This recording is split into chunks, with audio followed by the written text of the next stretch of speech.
नमस्कार दोस्तों, स्वागत है आपका हमारे YouTube चैनल कनक न्यूज पर। सीनियर एडिटर रवीश कुमार ने एक पोस्ट किया है जिसमें वो हिंदुस्तान की आलोचना करते हुए नजर आ रहे हैं। साथ ही साथ दैनिक भास्कर का उन्होंने उदाहरण पेश किया है और साथ ही साथ द टेलीग्राफ की उन्होंने बहुत ही प्रशंसा करी है।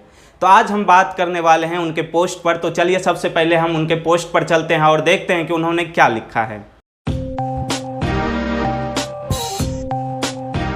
प्रधानमंत्री धीरे धीरे पहले पन्ने की पहली हेडलाइन बनने लगे हैं।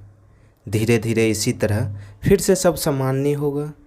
इस खबर में जो उन्होंने कहा है उसे कायदे से सिंगल कॉलम में छापना चाहिए था, लेकिन इस दौर में मीडिया प्रधानमंत्री का पायदान बना हुआ है। अगर इसे छापा ही तो ठीक बगल में उस खबर को लगा देते जो इसी अखबार में 7वें पेज पर छापी है, जिसमें बताया गया है कि पीएम केयर फंड से दिए गए 250 वेंटिलेटर धूल खा रहे हैं। अखबार की वफादारी सरकार के प्रति है।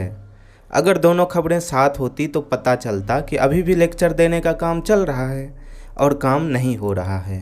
वेंटिलेटर भेज दिया गया होगा, उसे चलाते रहने का बजट नहीं दिया गया होगा तो धूल फाँकना ही था।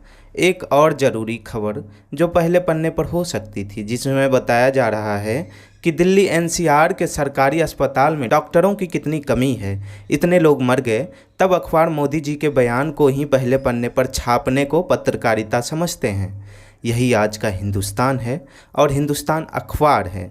दैनिक भास्कर ने प्रधानमंत्री के इस बयान को भीतर के पन्ने पर छापा, जबकि उसी खबर को टेलीग्राफ ने कैसे छापा है आप देख सकते हैं।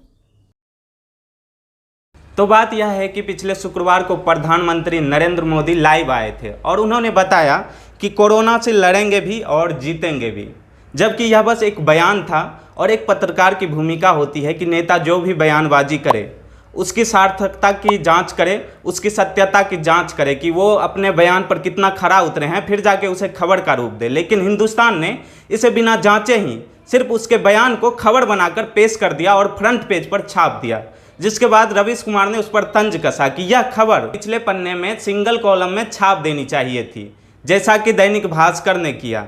और साथ ही साथ उन्होंने एग्जाम्पल दिया द टेलीग्राफ का, जिन्होंने एक मीम बनाया है जिसमें वो बोल रहे हैं कि if you call this pain what do you call this. प्रधानमंत्री ने बाकायदा यह कहा था कि the pain that people have suffered I feel it equally.